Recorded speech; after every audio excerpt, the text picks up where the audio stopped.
Podcast. I'm Bill Zanowitz. I'm Steve Morey. And I'm Caleb Alexander McKenzie. And we are your hairy, heavy homos of varying degrees. And we talk about comic books, but swear to you folks, you don't have to be a hairy, heavy homo to listen in or watch, in this case, if you are tuning into our YouTube.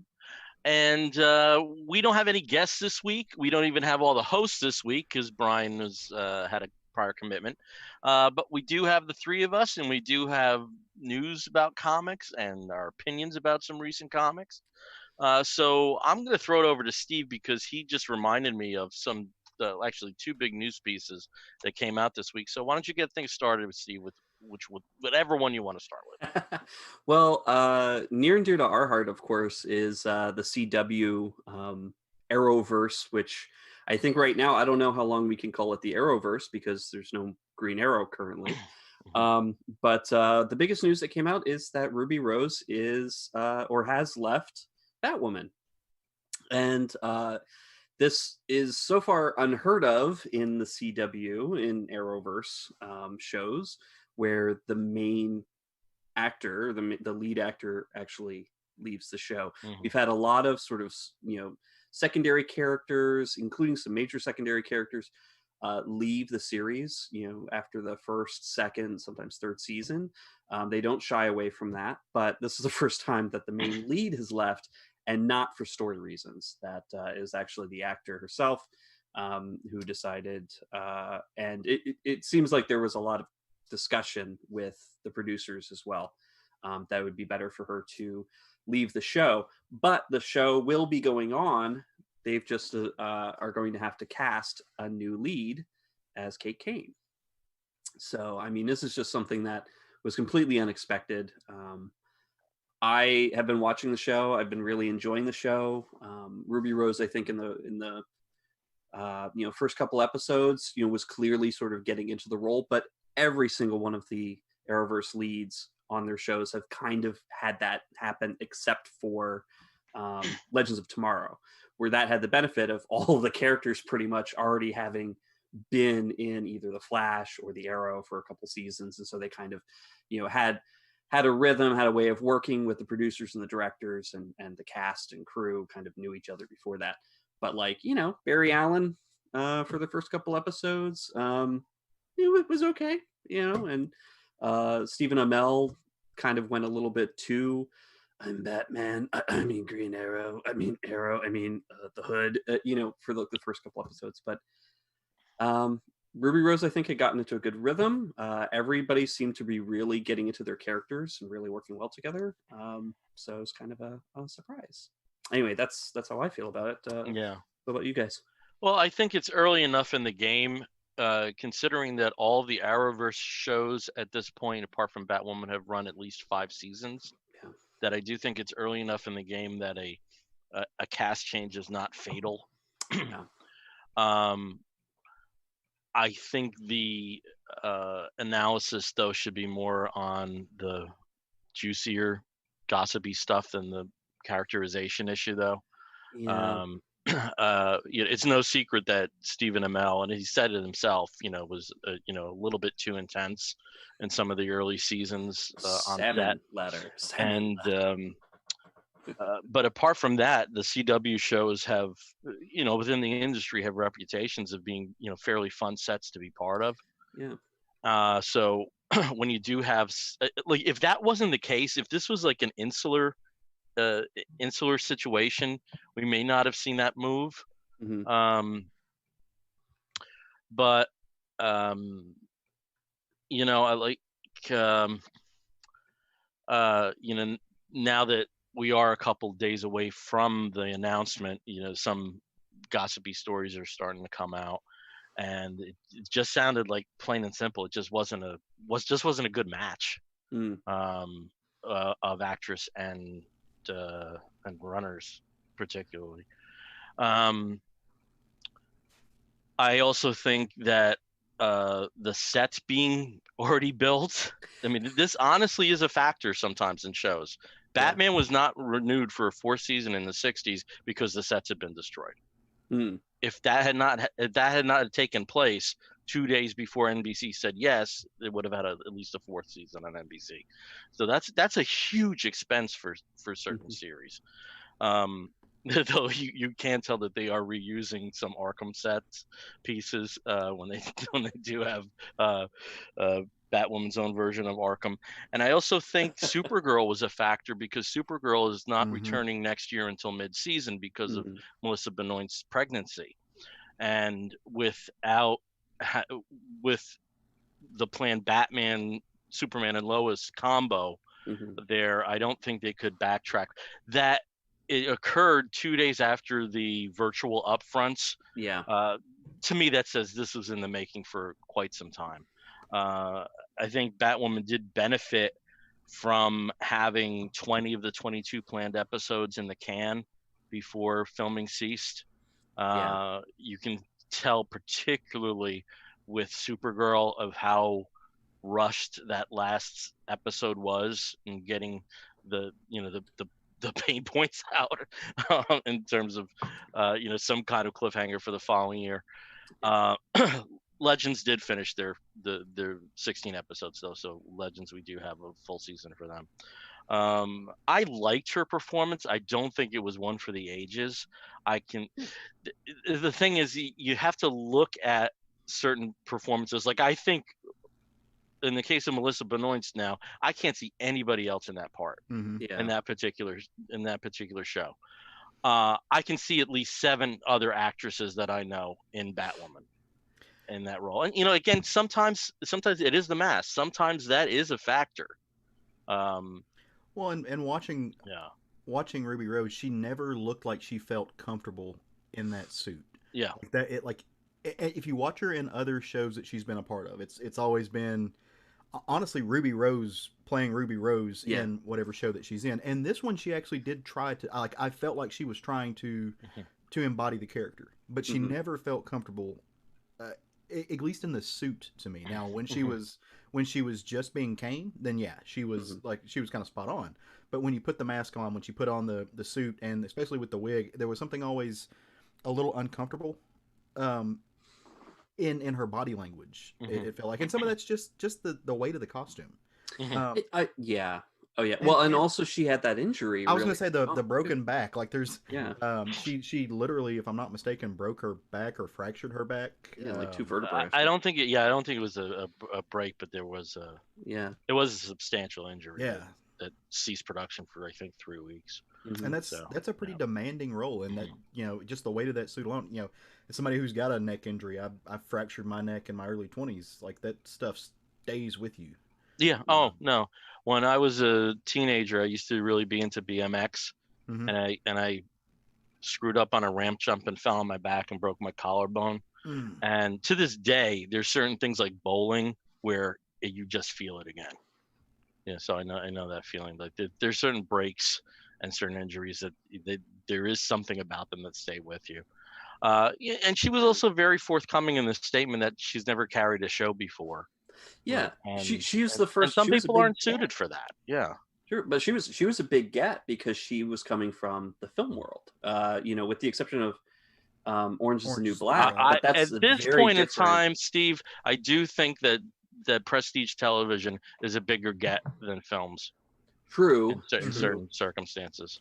But even then, prestige television, I think, is filmed a little bit differently, and the expectations, I think, are a little bit different than current network television. Even though there's some amazing TV being made at network, it doesn't really compare to the big money streaming service, or HBO. I think that's changing. And I think that's changing substantially. And I think you do have certain actors and actresses. Sarah Paulson immediately comes to mind of somebody who, this is going to be the bread and butter of her career. But it is with FX, and FX is cable. It may not be a pay cable, but it is, still a more. Well, I think there's a breaking point there when you're talking about shows that are going to get 20 something episodes a season versus something HBO level where you're going to get 13 episodes maximum of high definition IMAX camera shot, amazing fantasy, basically a 13-hour film being produced versus something like the Arrowverse or CW, and that's not a knock. I love it. Like it's great, but they're not going for that cinematic effect as much as they're going for this is like it's a magazine. No, I agree with you. Like some of the prestige TV shows we're talking about are steaks, and these are hamburgers. They might be very tasty hamburgers, but they're hamburgers. They're like Supernatural kind of coined, and actually in Buffy before that, just the monster of the week kind of thing, where there are several episodes in a 20 to 22 episode season, 23 episode season, where you can just kind of not see it that week and still be able to follow the grand thread that's tying together the season story or the big bad. I do think the Arrowverse shows though have gotten away from some of that the more grotesque aspects of the CW formula, of 28-year-olds being in charge of multi-billion-dollar conglomerates, and one out of every 3 episodes somebody has to say, "I thought you were my friend." It has gotten away with it. I think of the shows, the Flash is still a little bit guilty of that. Because I think of the shows, that was the closest one to the Freak of the Week formula for a good amount of time. Well, and also not just the Freak of the Week, but we just can't tell her blah blah blah blah blah blah blah. Like whatever it is, it's always like 2 characters have some kind of secret that they're keeping from a third character for their own good, and then and I'm really glad they shit canned that in Supergirl this season. I'm really glad that was gone. Well, and it's following the model that things like Charmed. Which is kind of a good analog to this situation with losing a major actor in the first season, but also with shows like Buffy and, like you said, Supernatural. It's formulaic. But it's a formula that works. It's time tested. Yeah, great formula, and gives us some really great stories, great TV, and for comic book nerds, it's like, oh my god, they brought in blah blah blah, today, for the Freak of the Week or whatnot. Oh, I mean, even the main characters, like so I'm a huge Batwoman fan. She's arguably like one of my top 5 characters at DC that I just really enjoy. I got a chance to talk to Jeremy Hahn, I think 2 weeks ago now, who played a major role in that character's conceptualization and the way that we see her now. She's a phenomenal character. I never thought for a minute, if you had have bet me money that I'd see Batwoman on a television show or a film, I would have lost that money. Like but we're getting that now. It's just time and time again of these really neat versions of these characters shown on television. It's just cool. Yeah, and actually, speaking of that, and we'll kind of, I think we'll talk about it maybe a little bit later. But Stargirl, there's a character, the JSA. I never would have expected that on TV, and here we have it on the DCU on, I think it's Monday nights, and then on Tuesdays it's on the CW. And here's a character that's a very relatively niche character that was created, less than 20 years ago.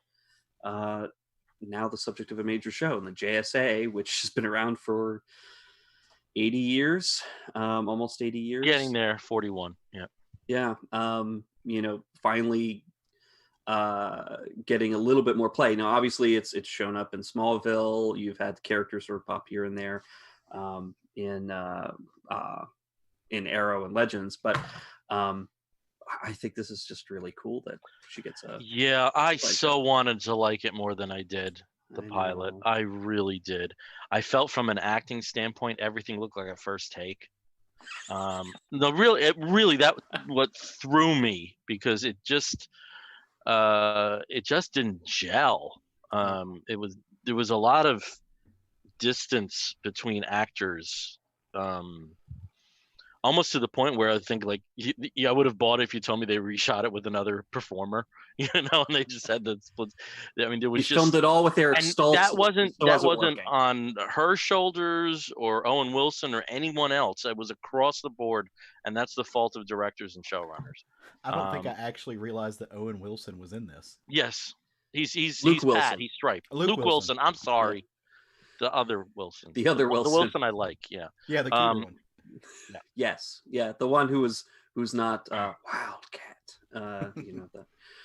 Wow. But I actually had the opposite reactions of Yeah, and I really feel like I'm alone on this island because almost everyone I talked to was, my friend Brad Taylor was telling me he was in tears in the Mhm. beginning sequence. I'm like, really? Uh, I had I tears. I just did not connect it. And believe me, I am the target audience when it Yeah, comes to you're the the mark for JSA this. characters. Yeah, I had tears in my eyes at one point, and it was when she sneaks out of her house to go train at the end, towards the end, when Mhm. right before she has her encounter with Mindwave. Brainwave. Yes. Brainwave. Where she and the stick are actually kind of actually getting in rhythm, in sync, and I was just like, oh, this is so joyful and cool, and then it turned super dark really fast, and I was like, oh. The staff had a lot more character than some of the performers.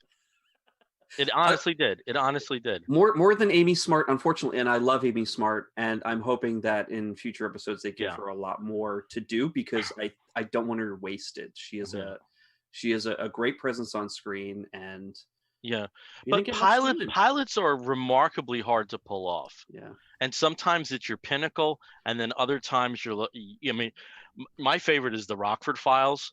Rockford Files is known as one of the best TV programs pre-Sopranos. Before you could do things you couldn't do before.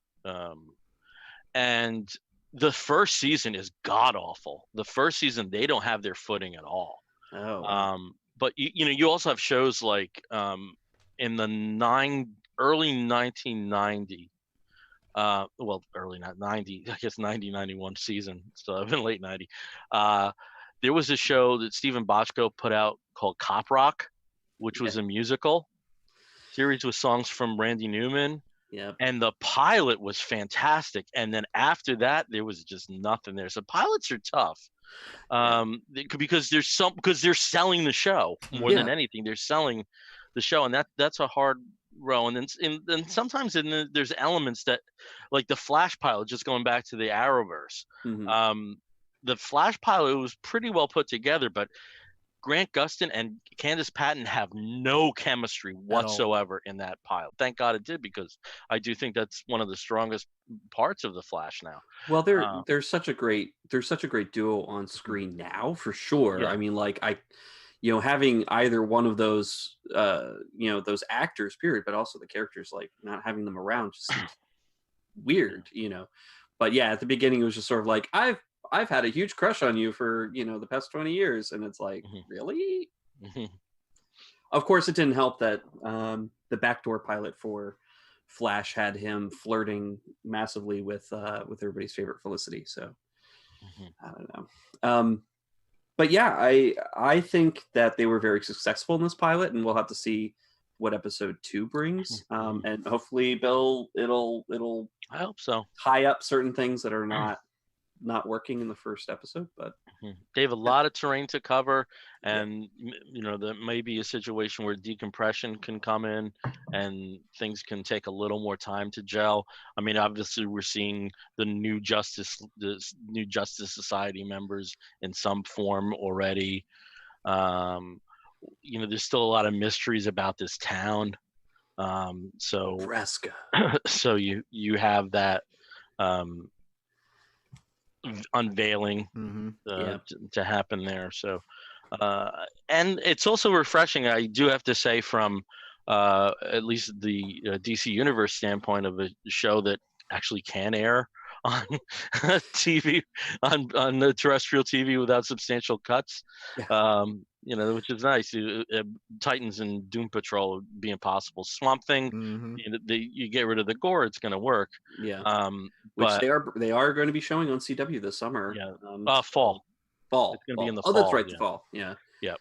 But I mean, it's kind of disappointing.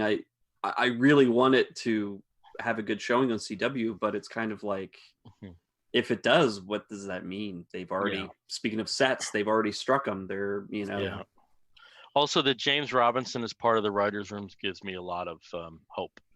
Yeah. God, he's amazing in everything he does. Did you see Comic Book Villains though? Maybe not. Maybe I didn't see that. Yeah. No. And I also have to tell you, I know it gets slammed. I actually enjoy the movie, and again, he wrote the screenplay for it of A League of Extraordinary Gentlemen. Yeah, Mhm. it's a I fun think movie. it's fine. And Popcorn. if you just approach it as Pulp Hero X-Men, it Mhm. totally works. Well, so Totally works. as a person, so I was a kid when that movie came out. I had never read Alan Moore's book, and from that aspect of it, it's fun. I Mhm. remember loving that movie, and I didn't know I wasn't supposed to like it. I'm using air quotes until much later, and I'm like, no, dude, like that, like Nemo rolled up in that car, like that's like Nemo's got it going on, like he's just awesome. Yeah. Quartermain, anything Mhm. that Yeah. it was just a fun film. Yeah. And honestly, I think some things like that, especially us as comics people, and I say this kind of in not necessarily us, but comics culture as a whole, we're really bad about throwing something to the side when Hmm. there's something popular in being unpopular. If Yeah. it's not an immediate cult classic, and that's I'll stand alone on a little island with this one, but the first Fantastic Four movie, it's not horrible, it's not great, but It's fine. It's fun. there were some of those Fox initial Fox films that people love to bash, especially now that that Mhm. they had a run of bad movies, legitimately bad movies, also Fantastic Four, but they just love to bash them. But they were fun in those early inceptions, and hindsight's 2020. We now have the benefit of looking at what Marvel's done and what DC's done, and all these other franchises and how they've built upon themselves and become really fascinating examples of sequential television Mhm. that they didn't have to play with, at least with those superhero universes back then, which they also had decades and decades of sequential television with sitcoms and stuff to look at. Yeah. So they're not completely excused, but Mm. they were still cool. Yeah. Yeah. And of course, when you're working with really expensive budgets because of the special effects, and you're looking at early days of what we now kind of take for granted as good CGI. You have some missteps, but it could just be missteps that are related to the technology. I Yeah. mean, there are certain times where I'll look at the first X-Men movie, and I'm like, oh Mm-hmm. no, that didn't work. But when you're watching it and it's the only X-Men movie you've ever Mhm. seen, and it's 1999, 2000, it's Mhm. 2000, and you're like, I've been waiting for this for years. Yeah. It's amazing, and you forgive the mistakes, and like, of course, 20 years later, you're like, there's some missteps there, and Mhm. Hey, y- Rogue has like a really weird delivery, and Hugh Jackman is kind of with his accent, and you're like, okay, I get it, but it still holds an amazing place in my heart. And the same thing with, I look back at because I was a kid when this came out, Dick Tracy. mm-hmm. Terrible movie, apparently. I loved it when I was 10 years old or 12 years old or however old I was when it came out. But Um, yeah. it's interesting. I was, with working from home, I have the Roku on, and I'm just finding things to like play in the background. Usually end up at the Riff Tracks channel on Pluto. But I've found some stuff that I know I'm not going to get too engrossed in. There's a documentary called Rise of the Superheroes, the 2018 documentary, and for a layman documentary about uh, the treatment of superheroes in film, it's pretty good. It's not bad. Um, Dan Buckley brings up that the most important superhero movie is Batman and Robin, um, and I'm going to amend that. That I do think the two most important superhero movies came almost back to back, 97, 98, and that's Batman and Robin and Blade, um, because I think one showed the desire to make something toyetic is Mm. to the detriment, and the case with Blade was a movie that sticks really closely to the source material. Mm-hmm. If you watch that first film, Mhm. even more than the second one, it really stays pretty close to the Blade story. Yeah. I was never surprised that superhero movies could take off. I was never surprised by that because a storyboard for a film is effectively a comic book. Mm-hmm. There's a lot of shared DNA.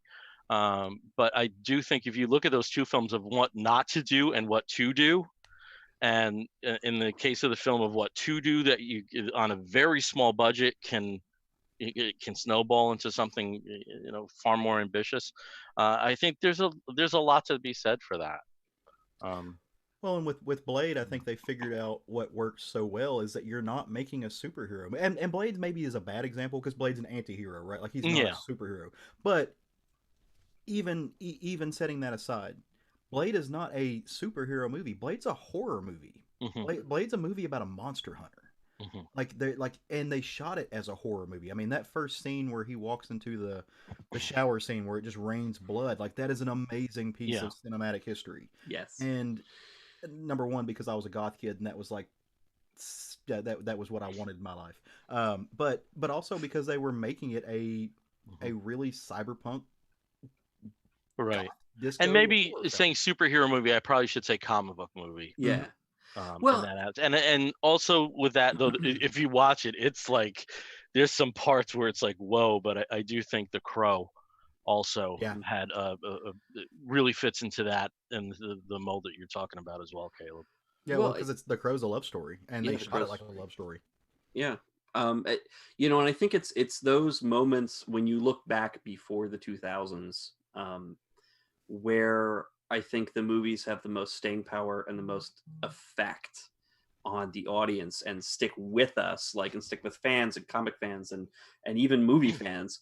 They're the ones where they look at the comic book source material not as a fluffy joke piece or an inspiration for something goofy or just for kids. Because you have, you've got The Crow, not for kids, done seriously, done as a serious film. Blade, it's an R-rated movie. This is done seriously as a comic book film. It's done as a serious horror movie. Batman, even though without Batman we wouldn't have most of this probably, it was still goofy. It was beautiful. It was creative. It was very wonderfully designed and had an amazing cast. But most of them were pretty goofy. Well, it's with the embryonic films, the 4 Superman films and the 4 Batman films. Those were for kids. Those I think were. No, I wouldn't necessarily say that. I wouldn't say that they were just for kids. I do think that they were. I do think the leap that the first Batman film took in treating the source material seriously to a certain degree. If they'd done it right, they would have had a different cast. It would have been Alec Baldwin and Tim Curry. And just think of how amazing that would be. Boy, I should have been a casting agent. But I don't know if and even with the Donner Superman films, the first one came out, I was 11, right there, right at that age. They're good, but they're not perfect. There's some bits, and I think both films were smart enough to know that some comedic elements work, especially with Superman, because you have the first 2 sequences, the Krypton and Smallville, that are beautiful to look at in different ways, but not a lot of laughs there, and then when you do get to Metropolis and you do have that, it's almost like this exhale that happens where we were finally in the real world. I do think that Superman 3 is god awful. I mean, it's to me that's shaking hands with Howard the Duck in terms of awful. I really enjoyed Superman 3 when I saw it. Oh, I fucking because it is a kid's movie. There's some horrific elements in there. The whole when Mother goes insane, when the computer goes insane and weird. Totally covers up what's her face, who I love. Oh God, I hate. That was terrifying as a kid. But the rest of the show was, the rest of the movie was good. It had Richard Pryor, for God's sake, as one of the main characters. But I still think that the Superman movies, the first 2, were directed more for the youth market. not the nostalgic market, like the nostalgic adult market. Yeah, but I don't know if there even was a nostalgia market then. I don't know if that mentality really was. I mean, you did have the 1950s series, and I guess some people who remembered the serials that preceded it. But I don't think that really was a factor. I think for Batman it was, and the rejection of that nostalgia in a sense was key.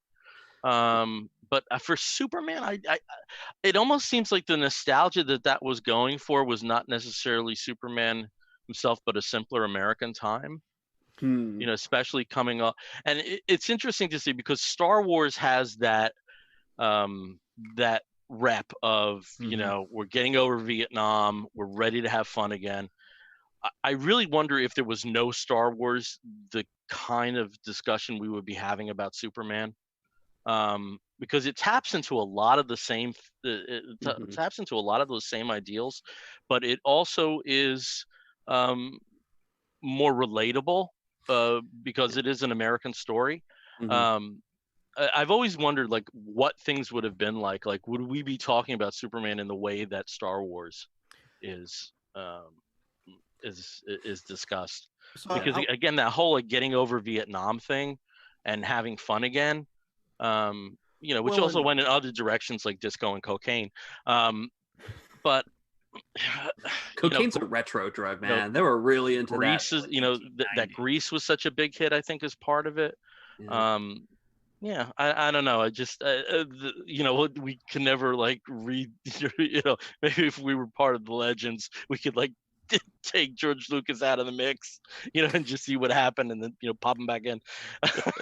Well, but I think what you were saying about with Star Wars and getting over Vietnam, there's something there to be said for movies like Batman, like the '89, because your Cold War kids are there's that same thing. Like the Cold War it's on the down at that point. I think it's on the downhill slide. You're figuring things out. Yeah, and Glasnost had already been in place. Yeah. Yeah, so the world's getting back to some semblance of security, at least on the American front, and so there is that idea of finding a crossroads between the kind of dark themes and something that seems more childish. Like there's almost a hint. It's a facade of innocence. And Roger Rabbit, which was I think it was '88.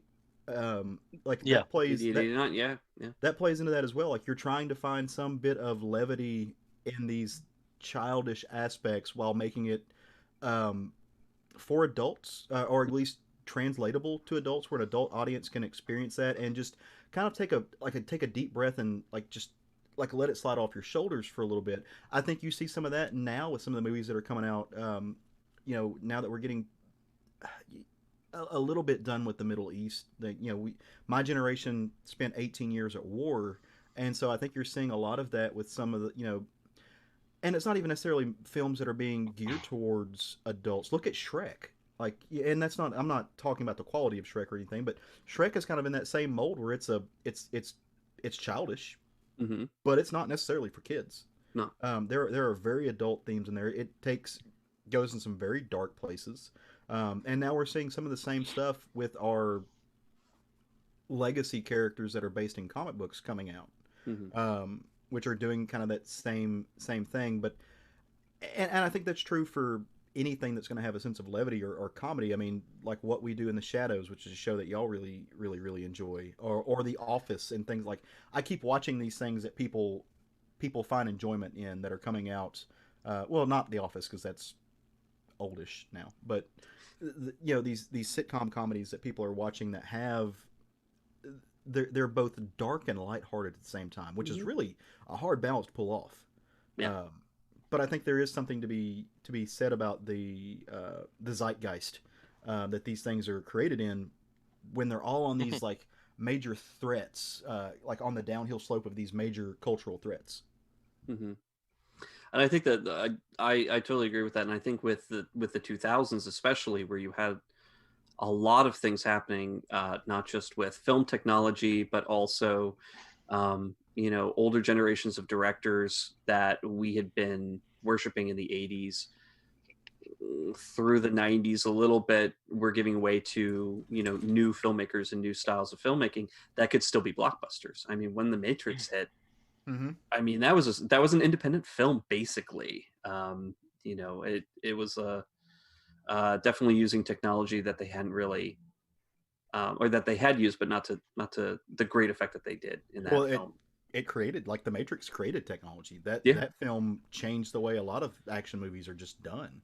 Like, And you don't get John Wick without that. oh no, yeah. Well, I mean, Keanu Reeves. Say what you will about him. I loved him in Bill and Ted, and he will always be part of Bill and Ted for me. But he can turn on that sort of like stoic action dude so well, and Matrix was great for it. Speed was great for it, and then now, of course, John Wick. You're like, holy shit, this guy's a genius. But anyway, it's also interesting in the documentary I mentioned. They do say that The Matrix effectively is a comic book film.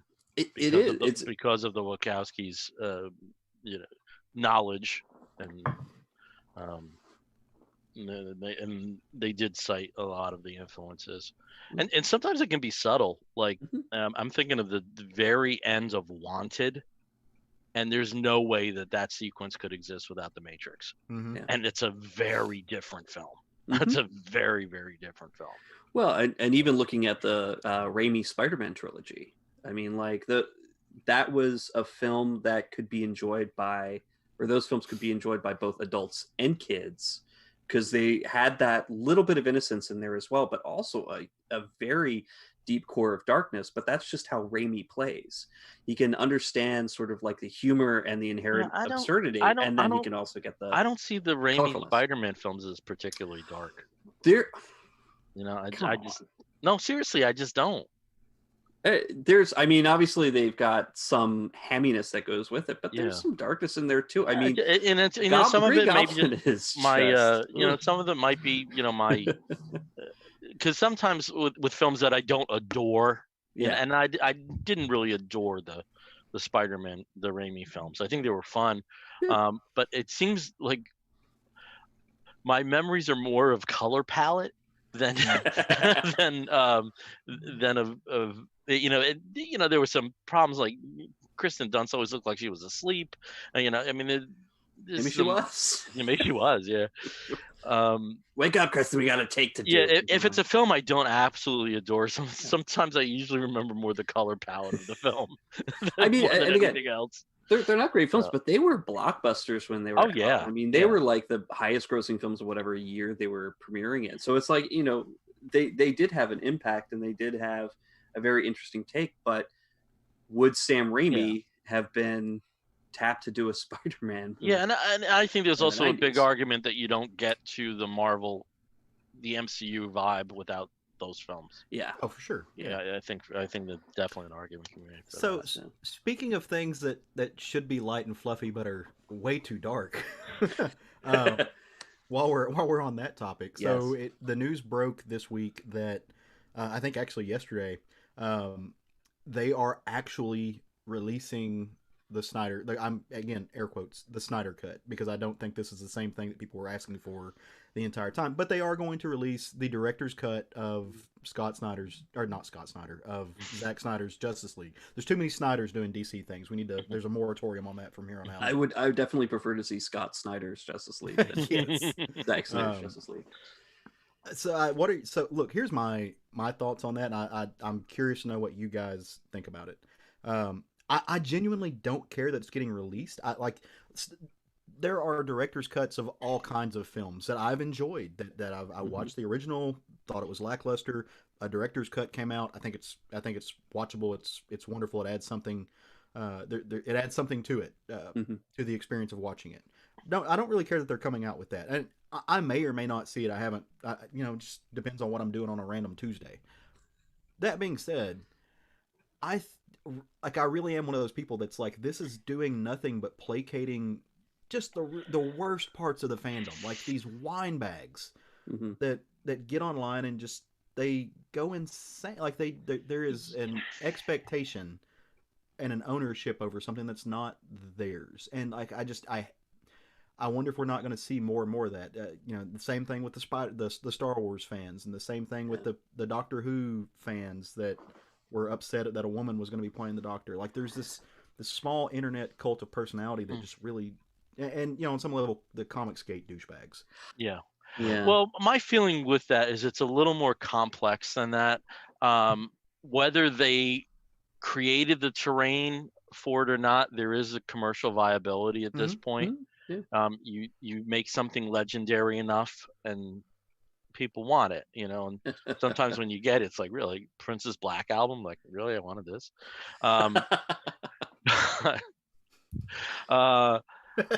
I do think there's also that element of him not being able to complete it because of the suicide of it was his daughter. His daughter. Yeah. I couldn't remember if it was a daughter or son.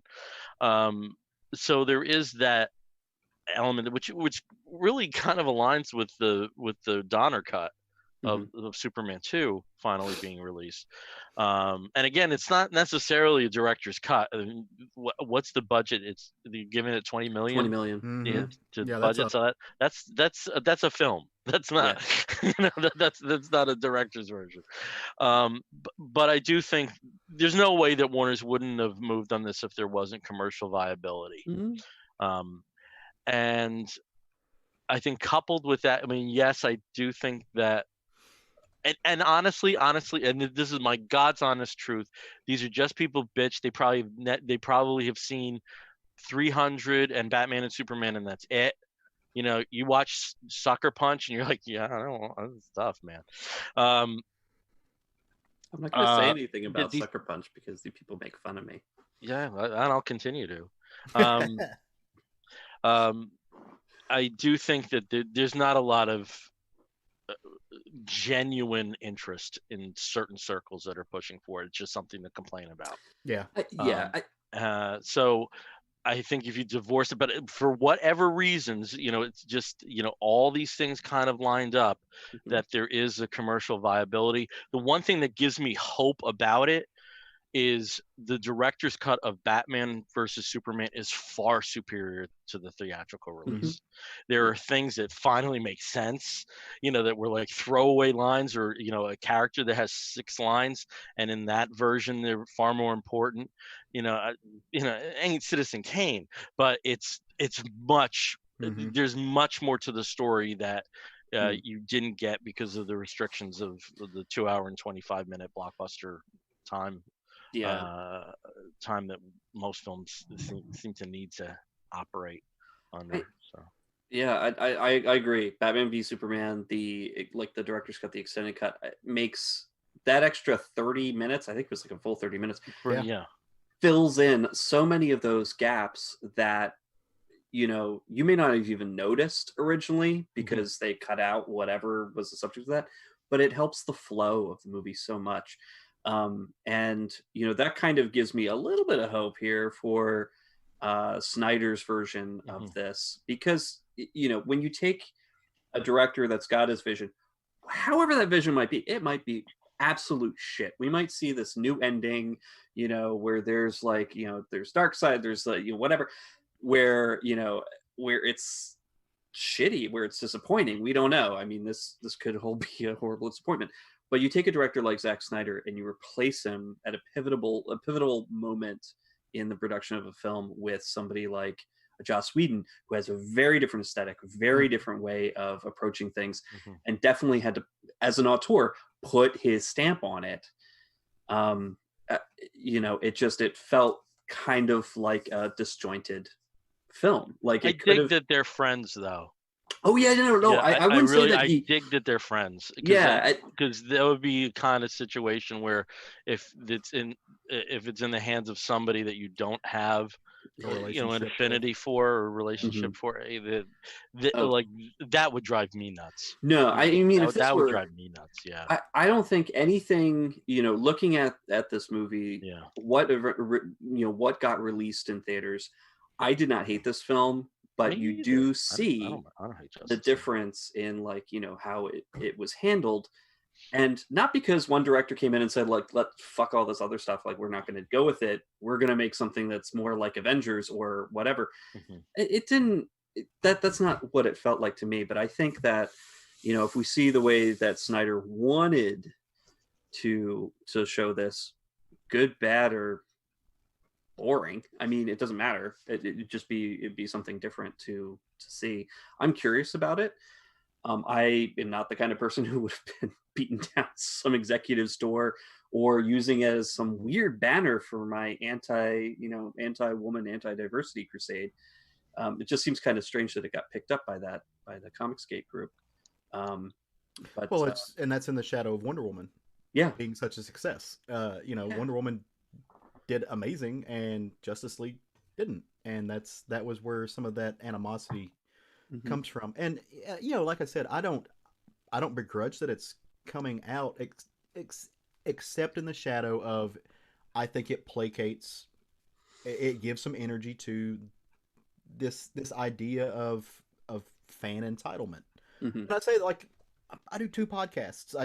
This and then one other. Like, I love this stuff. Like, and on some level, I'm in a room filled with nerd shit. Like, on some level, this stuff is mine, but it's not mine. Yeah. And I wonder if this isn't going to have a lot of an effect on what a corner of the internet feels like they are going to be, like, what power they wield. But the thing is with that, comic books, it's smaller, and it really hasn't had any effect. No. The writer of a second tier G.I. Joe book was taken off. That's basically been the effect. And he's, of comics. Aubrey Sitterson's still doing amazing stuff in comics too. Yeah, he's still got a very viable career in comics. So that's about it. And it's more been the backfire against them that has had more notoriety. Plus with film, I don't know how many. How often does this circumstance exist that a filmmaker is not able to finish a film? Yeah. It doesn't happen that often, so I don't know how. Like, I think it was a situation if you did have a statement from Lucasfilm that Last Jedi was not continuity. Yeah, then I would say they won. But I think non-canon. Sorry, it was a dream. It's so strange, though. The whole circumstance is so strange. Yeah. But for Zack Snyder's, from seeing it from his perspective, I think this is actually really a cool thing for Warner Brothers to do, in that they have enough faith in the marketability of this director's cut that they're allowing him to do it. Now they're not releasing it in theaters; they're releasing it on HBO Max. I was going to say some of it is just they need to fill some holes in the HBO Max slate. Yeah, although I have to say there's a lot of stuff at launch. They have like almost the whole Criterion collection available at launch. So like tons of Zip Godzilla movies, but because they already have that stuff in one form or another. Oh yeah. None of the original program I thought was at launch was terribly interesting. Yeah. The one that I'm interested in, I'm getting anyway with DC Universe. So yeah. I would like to see the franchise in general go more towards a tone of Wonder Woman, more towards a tone of Shazam, and in general, like, that's not like, I again salute WB for letting him finish out his vision, because it was under horrible, unthinkable, unimaginable circumstances that he did not finish his film. So kudos to them, salute them for that.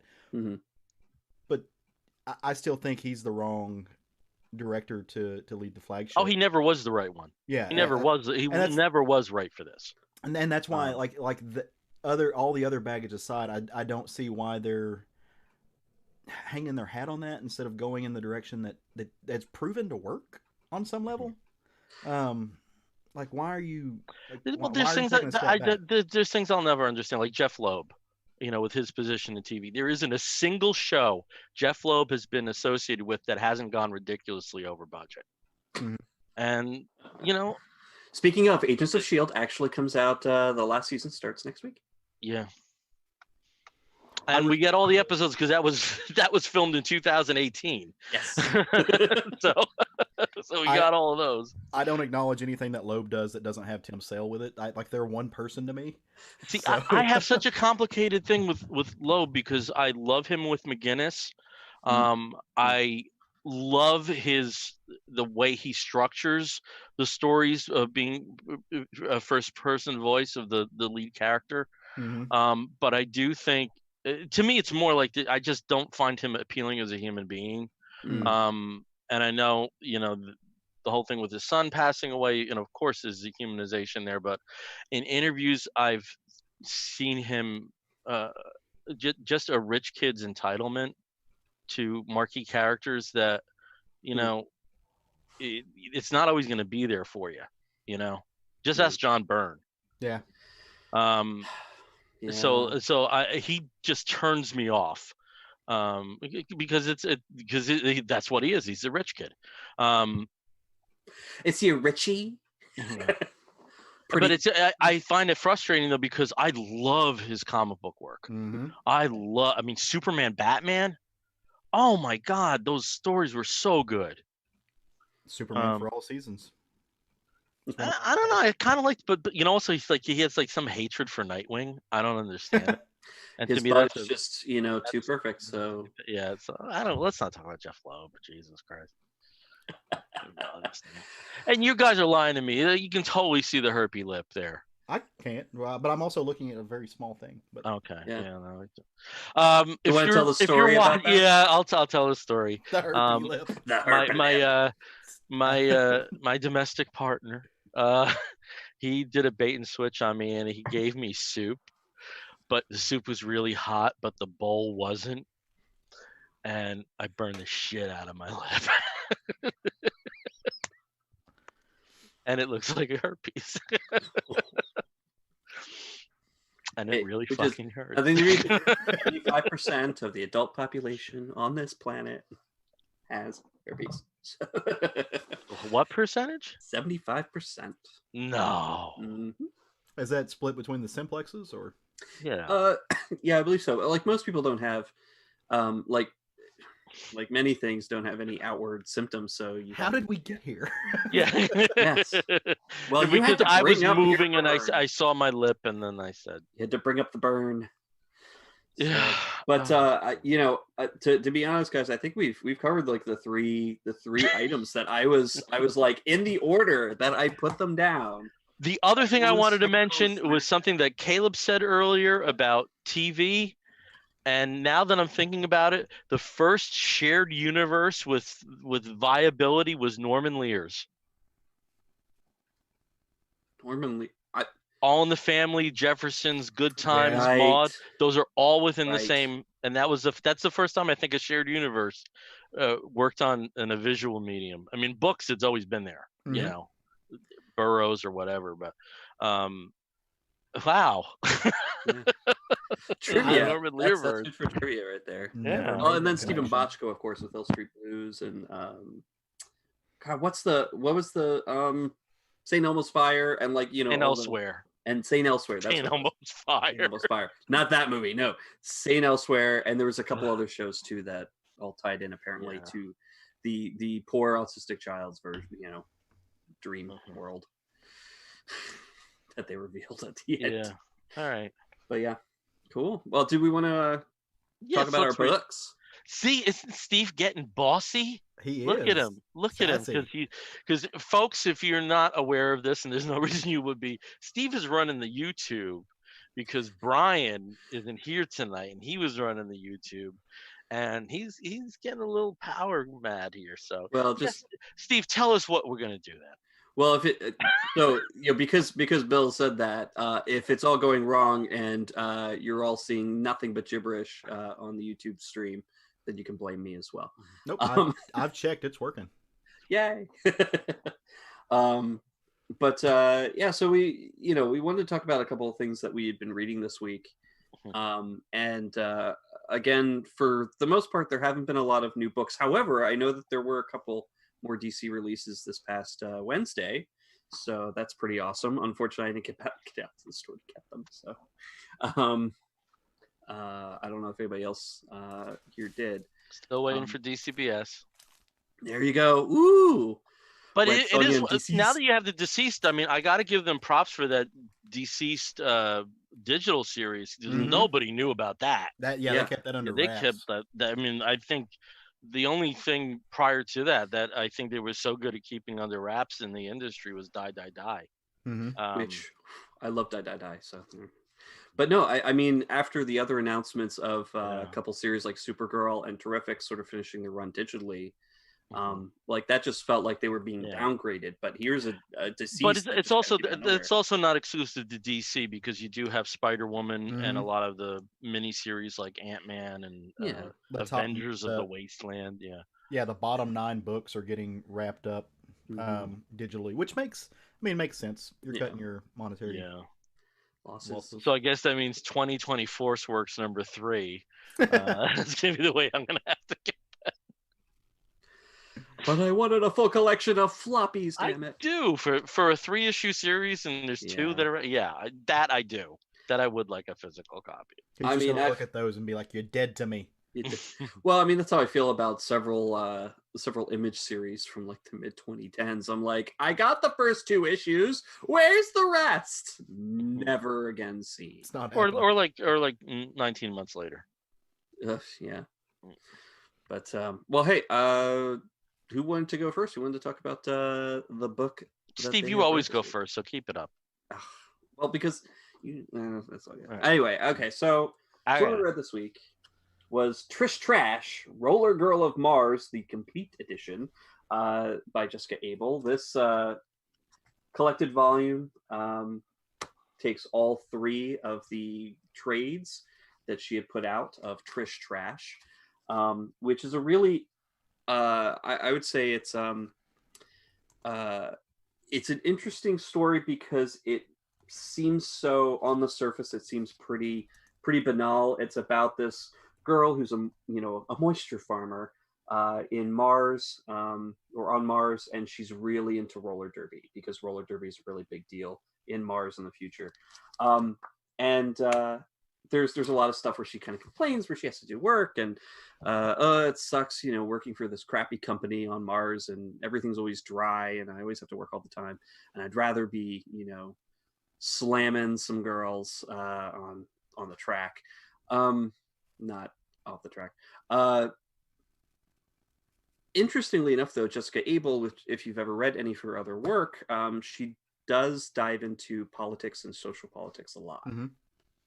And that's where Trish Trash actually, I think, to me, shines, is that it brings up a lot of the socioeconomic situation and makes that the main story. Not so much that she's wants to get into roller derby, but like roller derby is an extension of essentially a capitalist stranglehold over Martian society.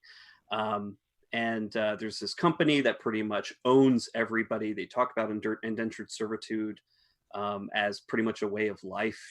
People are so far in debt to this company that they at any time they can be given temporary assignments off world or in really harsh environments, digging out wells or repairing and asteroid mines, just to pay off some of their debt. And it's a really interesting story in that it also brings up xenophobia and anti-nativism, because there are, of course, native Martians. Trish befriends one who not only does she save her by giving her water and keeping her safe and hidden from the authorities, but the Martian girl actually responds by, pretty much to the other theme of the book, providing her new roller skates that allow her to move very quickly on the Martian dust. It is such an interesting mix of politics and cool roller derby awesomeness. I really recommend this book. It's I think available in most places now. I think it's a lot harder to get the individual volumes. There were 3 volumes that it came out with originally, but the collected editions should be available pretty much anywhere. It's Jessica Abel, Lydia Roberts, who's responsible for backgrounds and a lot of the design, and then all the colors are by Walter. Jessica does the writing and the bulk of the art herself, and she also provides a really interesting deep dive into the future history of Mars and Mars colonization. Gets really technical into rad suits and terraforming and all sorts of interesting things on there that you wouldn't be expecting in this type of book. But it's really interesting, and it actually made me think of when I was a kid, a movie that I caught in the late 80s called Solar Babies, which involved roller skating, desert planet, basically. It's still Earth, but desert-like, and water being used to control people economically and socially. But this is a fun book. It's really cool. It does have some deep dive themes that some people may not politically agree with, but it's a pretty fun book to read. Trish Trash, Roller Girl of Mars. Roller Girl of Mars. I can say it. Roller Girl of Mars. Roller Girl of Mars. Roller Girl of Mars. It sounds like it's got some mouthful of walnuts. It sounds like it's got some roots dipping back to like the Hernandez brothers type stuff with, the analogs to just like what's happening in the world and bringing that into reality, even though it's more sci-fi based. Mm-hmm. I mean, Earth it doesn't play any part in this whatsoever. It's just basically it's moisture farmers on Mars, and the lives that they basically have to leave. It's very, Dust Bowl style storytelling. It's good. It's good. So what do you guys have? Caleb, let's go on to you. Yeah, let's go to Caleb. Oh, let me be the anchor. Bossy. So I read something this week that he's channeling his inner Uncle Daddy. I'm not sure how comfortable I am the with title of this episode is totally Steve Gets Bossy. It's totally going to be that. Did you just call me Uncle Daddy? Yeah, you're channeling your inner Uncle Daddy. And I'm not sure how I feel about banker that. brats. We know it's there. So I read something this week, but it wasn't. It is a Comixology original, so I don't have anything to like hold up and show off. Uh-oh. I think we read the same book. Does it start with a Y? And it ends with an H? Yep. Okay. Well, let's talk about it. Let's talk about it. Tag team, you guys. Tag team it. Well, did you read the first issue, or did you read the 2 issues that are available? I read the 2 issues that are available. You want to talk? You want to split them? No, you can talk and then I can pepper. That's fine. Okay, that's fine. So there is a new series that came out. Like I said, I can't hold it up, so I'm going to try to do something that, if it works, you should be able to see my screen. So let me know. Can you see my screen? I can see the cover of the first issue. Yes. Awesome. Yeah. So this is a book that it is being done exclusively on Comixology. It's called Youth. It starts with a Y and ends with an H, as we alluded to. And I got attracted to this book because I am kind of in love with the creative team. This is the same creative team that is, I'd say, mostly in charge of another book that I thought was extraordinarily well done this past year called Olympia, if either of y'all are reading that.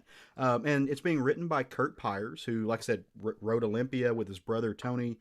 Wrote a book called Weird that was fun. Did a book with David Rubin called Fiction that was great. It's drawn by Alex Diotto, who does also Olympia.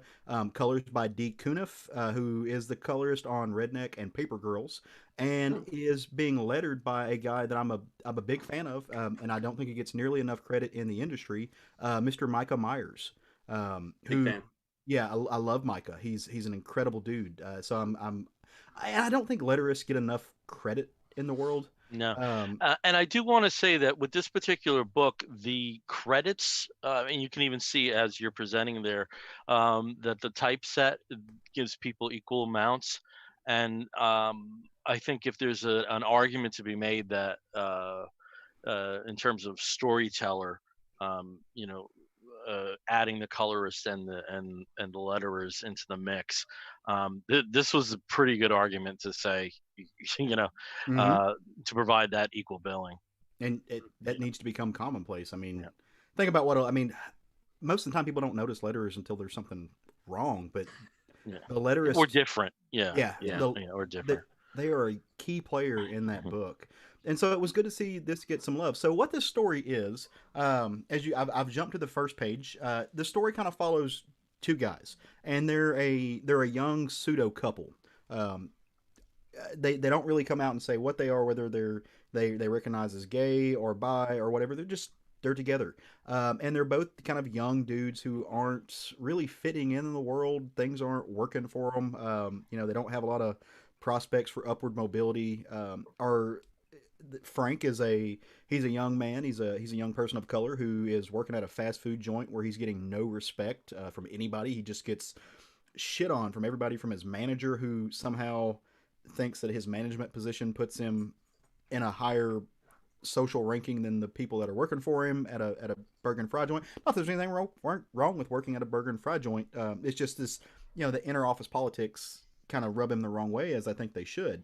The other character, this kid named River, who is, he's living with his stepdad, who by all accounts was a used car salesman of the worst kind, who kind of stepped in and placed himself inside River and his mother's life at a time where they, River would have rather him not. Who doesn't treat River? He treats River like he's a just there. He's in the way. He wants to play kind of the assertive father role without giving any of the respect in there. He just kind of completely dumps on River constantly. Well, these two guys they've kind of found solace in each other, and well, really they've kind of had enough with this world that they're living in, so they're going to split. They're going to take River's stepdad's car, and they're getting the hell out of Dodge. They're just going to, go for it, and that's exactly kind of what they do. But they're broke, right? Like, they don't have money. Like, these aren't people who are people of means, and what's the first thing that's going to happen? Well, the car breaks down in some manner or other. They get a flat tire, and they have no money to replace it, no money to fix it, and they're just kind of stuck. But lo and behold, a van pulls up, and in this van are other young, wayward youths, so to speak. And these are people who are, they're different. They take up different spots on the queer spectrum. They're not they're androgynous. They're not readily identifiable, and they don't want to be, and they don't need to be. And they are down to experiment with some substances that will alter your mind, and just really go on these little head trips. And I got to say, all throughout this book, the creative team put in these little blocks, and they let you know what's playing on the radio. And so you can kind of listen to a soundtrack to go along with this book. And I think that's incredibly cool. That's just for somebody who loves music, like I think we all do. It's neat to be given a soundtrack to read this comic with. And so they meet up with these people, and they're just kind of winging it. They're gonna live on the road for a little bit. They go to a house party where all the things that you would expect to happen at a house party ensue. There's drinking, drugs, sex happening. Frank kind of gets into a little awkward position where he's high on Molly, which, from what I understand, makes everything feel attractive. And so he's talking to this girl and hitting on her, and they're having this conversation about he doesn't really know where he fits in, whether he's a gay man or he's bisexual or he's pansexual. Like, he doesn't know. But he's kind of digging her at that moment. But of course, because drama, River sees this, and River is epically not happy about it. As if you're somebody who you haven't had that conversation, you're not sure where the ley lines are set, what boundaries are can be crossed or can't be crossed. Yeah, as far as you're concerned, you're getting cheated on. So he's a little pissed. Well, the cops break up the party, right? As is wont to happen. And what's that John Mulaney joke where, like, he throws a 40 on the floor and yells scatter, and they all look at the cop like they're children and run away? It's one of those scenes. And they make it out, but as they're kind of fleeing, they get into this high-speed chase with the cops, and they're in a van. They are not in a vehicle that's like, their vehicle is not meant for acceleration and or for weaving throughout traffic, but somehow they manage to do some Grand Theft Auto stuff and pull some tricks out of their hat and crash a few cars and do what they need to do to get away from the cops, until a meteor hits them. And I'll kind of leave it. I'll leave that for Bill to take over. But that's really your first note that this is going to be something more supernatural than not. Than more than just a coming of age story, which it totally is. It's a coming of age story up until this point, but at this point things get really, really weird. Bill, you can kind of it's actually the action really accelerates in the second issue. very quickly. But actually very little actually happens in a sense. After the meteor strike, they find, and there's a hint of this at the very last page of the first issue, but obviously this group of teens are being affected by the meteor. We introduce there's an introduction of a military element that has been tracking the meteor, and they literally call him Bootleg Nick Fury, the guy that's in charge of it. So it does take a very quick turn. Sharp left. Yeah. But not in the sense that like you're already in Runaways I am number 4 territory. It's not this immediate comfortable sensation of having powers. Ooh, I let it out. Of being affected by the meteor and adjusting to it very quickly. It's still a very chaotic situation that they're in, and I'm sure within 3 and 4 you're going to see them coming to terms with it in one capacity or another. I thought I was shocked with the one character that you thought was dead, and then all of a sudden they're up. Of all the elements, that was the one I just was not expecting. And plus, with the beginning of the meteor, again, the unfurling of the history, it appears that may even be an individual. So I was really, really happy reading this. I'm so knocked out that we picked the same book, because I'm just not the indie guy with the picks these days. No, but I love that that's what you went with. But yeah, no, but Kurt Pierce, I really enjoyed Olympia, what I've read of it. Again, another book that's been kind of derailed with the coronavirus delays. And the way he describes some situations, again, when he's talking about his father, his birth father, and him leaving in the fight that he had with cancer, and just the way that he describes the situation, it was never a fair fight. I will remember that line for a long, long time. Yeah. Again, with the music thing, I don't think it's any accident that the 2 main characters are named Frank and River, because just like Frank Ocean's aesthetic of, where exactly on the queer spectrum does he fall, and a musical palette that does bring up unexpected turns. I think there's a lot there in terms of a parallel, and when you do approach something with just like Frank Ocean. Ooh, what's that? That is our live stream has paused. At least the video has, but the audio is still going. So okay. Oh, maybe that was Earth 2 Bill. Okay. And when you do approach something these days with disaffected youth, it's so refreshing to see something that isn't already immediately familiar terrain. I think that this book pulled that off, and I also like the marketing of it. It's I believe the issues, they're all coming out within a week of each other. I believe on the first day they're 99 cents, and then they go up to $1.99. Down from a $3.99 price point, which most of the Comixology originals are at. Already there's Netflix interest in this, so I'm really excited about how they've marketed this, especially when the strange times that we're in right now, because binging is so much part of our dynamic right now. To have something that's kind of caters to that, and I'm really glad that I went the indie route this week, because I really enjoyed these 2 issues. I've already pre-ordered, because it allows you to go ahead and pre-order all the issues. So I've already set up to get the other 2, and I pulled up. Are you guys able to see my screen again? Yep. Yes. I'm just technical wizardry. I mean, how does this happen? Well, we can see your screen. Unfortunately, the viewers on the channel, it froze on the first time that you had shared the screen. Aww. So, but it's fine.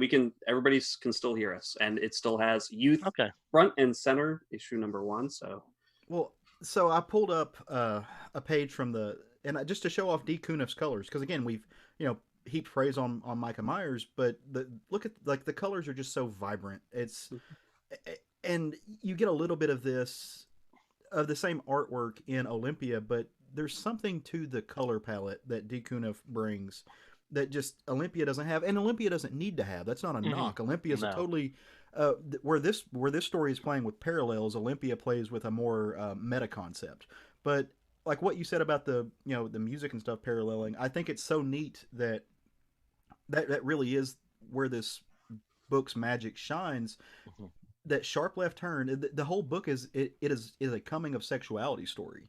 And like the analog to puberty where things just go haywire and it gets really fast really quick, and then if you're a person who is a queer person, you have to figure out how to make things work and who you are and what's coming out of you, and you don't know where anything is, like it's very confusing.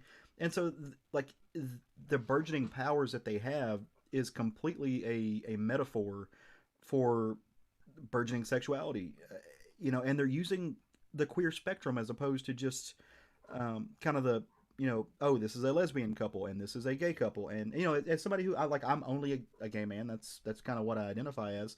It's still wonderful to see the broad spectrum of things being presented, and being done in a way that gives you that metaphor. And at the same time, though, it doesn't have a very queer feel to it. No, it at all. It does not have that that let's just put it as like that aggressively queer feel. Because I do think that, irrespective of Frank and River's sexuality, I think there's a lot of things that readers can see in themselves in these characters, that the sexuality isn't limited. I think in some ways it caters to that as well, because you do see, right before the end of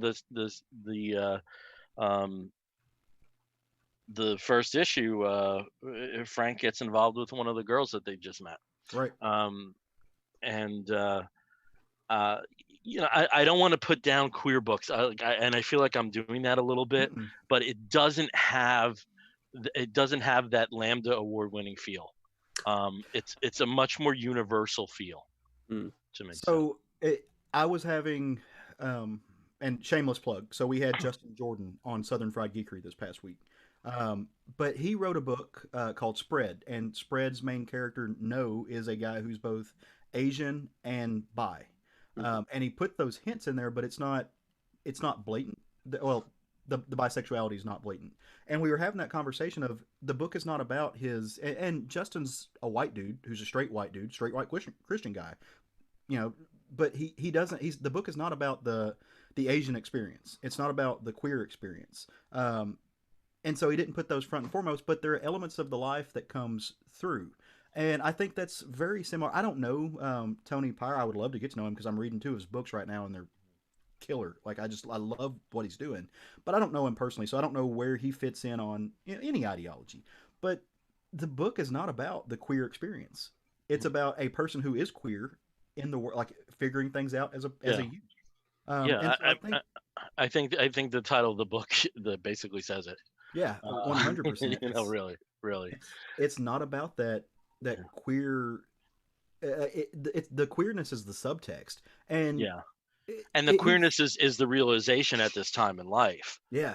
For most people, I know that people say they knew they were queer at 7. Please. But no,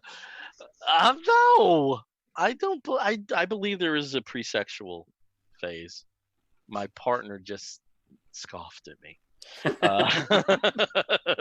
Scoff. No, I do think we all have a pre-sexual phase. I don't believe we're born with a sexual. That went weird. Well, where was I? I'm not used to interjection like that. The use of a queer identity in a book that it's not about his queerness. For me, that's kind of refreshing. Like, it's because gay people exist in real. Like we have other problems than gay shit.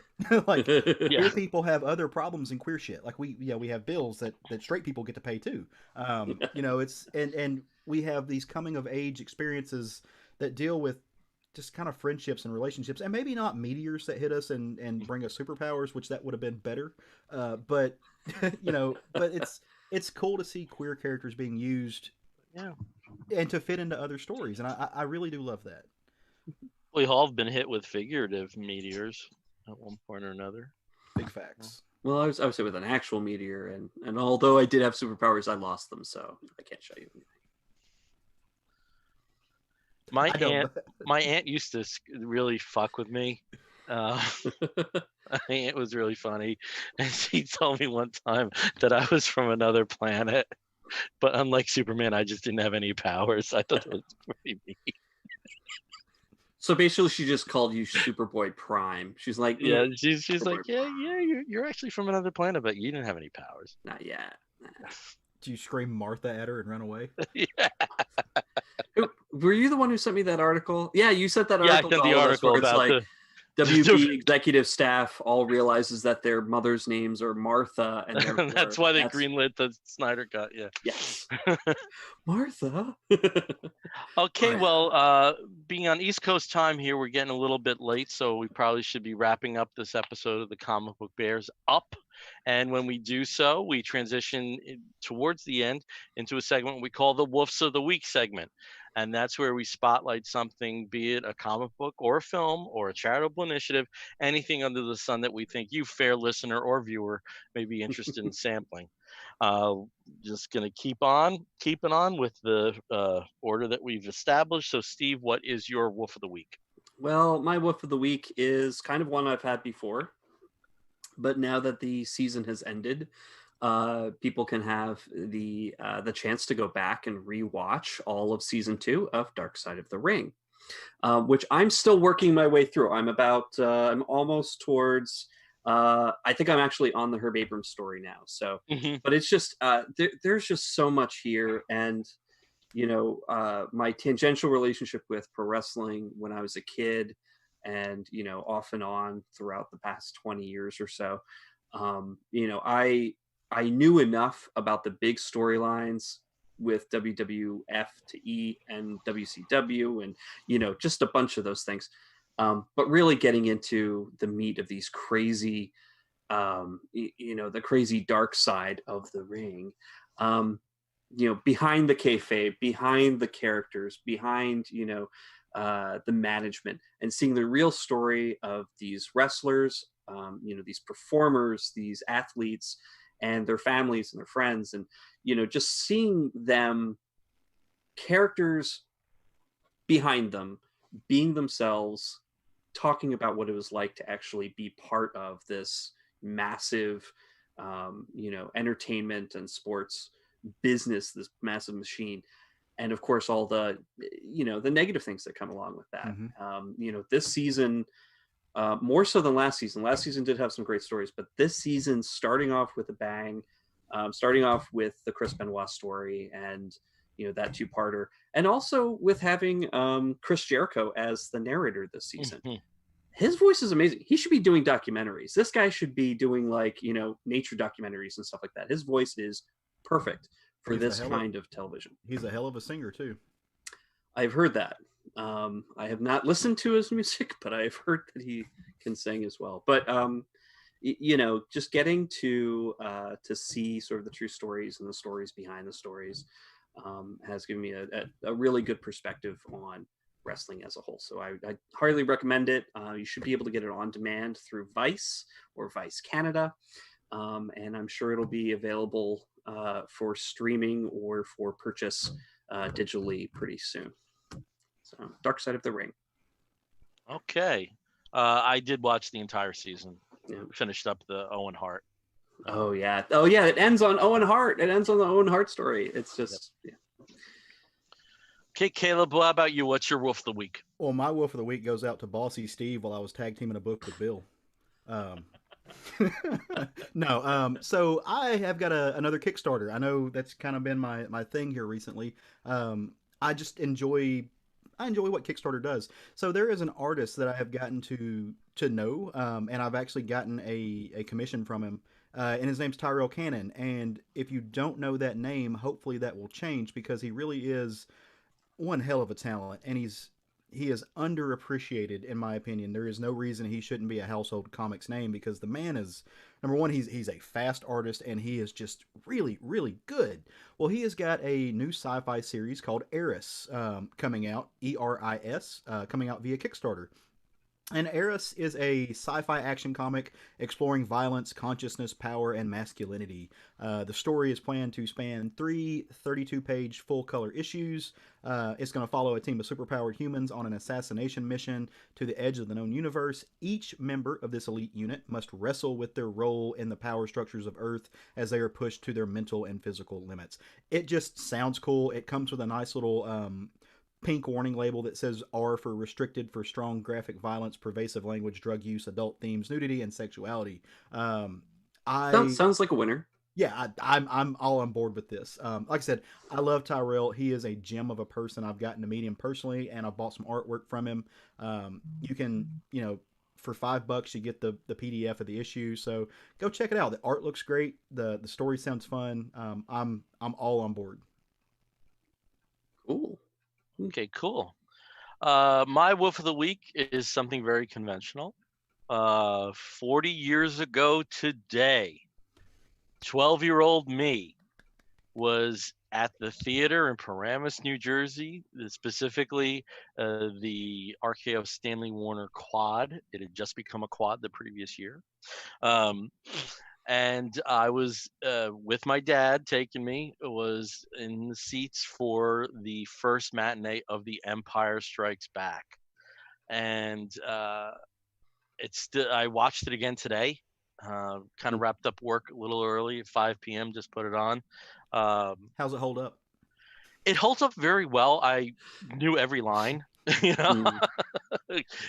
that also is the record holder for me for the amount of times I've seen it in the movie theaters. 19. 19 times. 19 times, yeah. Well, the summer of 80, we had a lot of rainy days, and there was a week I was supposed to go to summer camp that I didn't. So that and Airplane and the special edition of Close Encounters, I saw ridiculous amounts of time.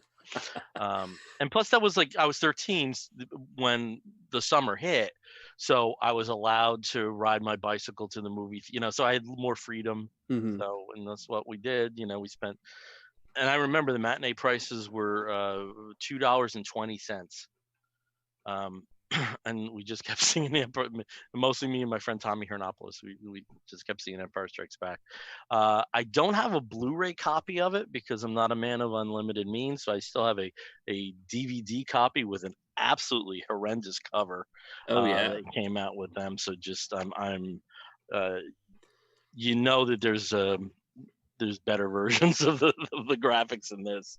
But for a film, especially when it came out, I don't think people were used to seeing the chances that the film had taken, and on the basis of everything going to hell. Mm-hmm. And I think those films are pretty hard to pull off. I think it's of the Star Wars films, it remains the best directed film. Because I do think Irvin Kershner was very good with actors. And it holds up, and it's The Empire Strikes Back. That's my Wolf of the Week, and it's amazing to think it's 40 years. 40 years of Amazing. Empire. I think it's 40 years. And I also have I posted about this today. There also is this kind of I guess melancholy feel that I associate with the film. Again, everything goes to shit in the film, but that also kind of was the end of my childhood. The last toys I got before I was able to spend my own money on stuff years later. Buy your own damn Migos. Were Empire Strikes Back toys in the summer of '80, yeah. And the very end of 1980, that was like a definite fork in the road. I mean, the comic books just came to a dead stop in December of '80, and then everything else, just went towards music. So there's a little melancholy tied to it, but it's there's no other film like it as far as I'm concerned. Yeah. It's my favorite of the series. Mm-hmm. I think with most people, I think it's my feeling is the first Star Wars is the better cinematic experience, but Empire is the better film. Yeah. That's just how I've always put it. And I even wore a Star Wars shirt today. You Look at did. that. Yeah, it's the Bounty Hunters. Bounty Hunters. One of the smugglers' bounty boxes. Or some of those bounty hunters got storylines for days after the films. Yeah. Did that series premiere? The Bounty Hunters series, Star Wars Bounty Hunters on Marvel? There may have been delayed with the. There was a comic that came out that was Star Wars Bounty Hunters. Yeah, they've had Dark Horse. Mm-hmm. Had. Well, no, I mean, but there's an ongoing Marvel series. Yeah, before Did it get released? Yeah, before COVID hit, I think number 1 came out. Maybe number 1 came out. Yeah, I remember seeing it at the LCS. Okay. Yeah, because I was thinking that it was still paused, like it hadn't come out yet. But no, they released that, and I think the new Afra, didn't they? The new Afra mini. Well, Afra was released to digital before it comes out next week. Okay, that was released in tied in with May the 4th. Okay, because I knew that was out, but I couldn't recall whether that was actually like a book that made it. So there's from what I understand, they're going to move away from the limited series for a time, and there are going to be 4 ongoing bounty hunters, Dr. Aphra, Star Wars, and Darth Vader. Yeah. Which I'm reading Star Wars and Darth Vader. I read them in trades. I just got through the weekend before I read Kanan, and then this past weekend I read the Charles Soule Vader series, the Dark Lord of the Sith. For what happens right after the first 3 or the trilogy, whatever the hell you call it. So the Age of Republic. Yeah. Yes. Yeah. I'm a bad nerd. I haven't read any of the Star Wars stuff, except for Vader Down, since it switched over to Marvel. I'm just like I love. For me, it's one of those things. Like I love what Star Wars is, and it's locked in a very small corner and something very specific. And I don't want it to be anything other than that. So I haven't ever, since they left Dark Horse, I haven't jumped into it. I think that's one of the benefits of Star Wars is that you can keep it in very specific, like headcanons, because you've got all of the old Dark Horse comics and even the old Marvel comics. Like you can have all that in your head and love it and whatever. You can just enjoy the movies. You can just enjoy the TV shows. You can just enjoy there's so much stuff that you can take or leave, and it doesn't necessarily. I do like though how they've tightened up canon though. Yeah, I mean that. I like that there's more consistency with stuff. I say less that confusing. The where I part ways, I do believe Star Wars should be part of your plant life. Yeah. Well, see, hey, you've got some plants in there. There you go. What's the weirdest Star Wars thing you have? I think for me it's the R2-D2 spatula. Did you get that at Spatula City? Is there a Spatula City? Spatula City! I would totally go to a Spatula City. Nothing says I love you like the gift of a spatula. I have an R2-D2 spatula. I think the baby Yoda, or I guess the child, I'm calling him Yiddle. Like his name is Yiddle for me forever. But I think the Yiddle planter with the succulent sprouting out of his head is definitely the weirdest thing I own. I have a ton of well played with action figures and ships up in my attic though. That I have an original Slave One from the original line up there. Oh wow, hanging out. I got the early bird. Did you? I was there from the start. You don't know how awful the Christmas of '77 was when it with didn't no Star Wars toys. It was nothing. It really was nothing. It was a long wait. It was in your heart. All along, it was in your heart. The secret was in your heart. So, all right, we're going to wrap this one up. Yep. Again, we are the Comic Book Bears podcast. You can find us on the Twitter and the Tumblr and the Instagram as Comic Book Bears. You can find us on the Facebook as Comic Book Bears Podcast. If you want to write to us, you can do so by sending an email to comicbookbears@gmail.com. And if you want to listen to us, please do so by downloading us through iTunes, listen to us through Stitcher Radio, or you can catch us on some of the other podcatching platforms. And of course, YouTube now. So until next time, I'm Bill Zanowitz. I'm Steve Morey. I'm Caleb Alexander McKenzie. You're going to hear a wolf and an explosion. We'll be back next week. Take care, everyone. Bye. Okay.